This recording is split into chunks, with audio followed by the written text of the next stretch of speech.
Luigi Mangione arriving in New York City Thursday afternoon, brought by helicopter and greeted by federal and local officials. The alleged killer then making his first appearance in federal court, facing 4 new federal charges, including murder through the use of a firearm. He did not enter a plea. He's expected to be remanded to custody at a federal jail in Brooklyn. The federal criminal complaint says Mangione traveled from Georgia to New York, for the purposes of stalking and killing Brian Thompson. Thompson was the CEO of UnitedHealthcare. The complaint contains excerpts from a notebook police say they seized from Mangione after his arrest. The handwritten pages express hostility towards the health industry and wealthy executives in particular.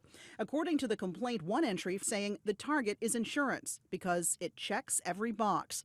The federal complaint also including a photo of the 9mm pistol and silencer police say Mangione had on him when he was arrested, saying it's consistent with the weapon used to kill Thompson. The 26-year-old also faces an 11-count state indictment in New York, which includes a charge of murder in furtherance of terrorism. This act of terrorism and the violence that stems from it is something that would not be tolerated in the city.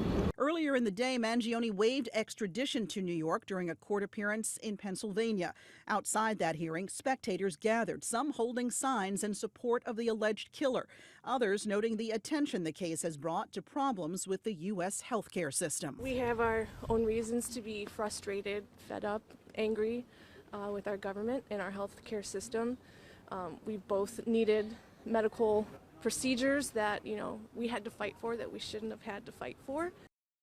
If convicted on the state charges, Mangione faces life in prison without the possibility of parole, but the federal murder charge puts a possible death sentence on the table. Alexis Christophorous, ABC News, New York.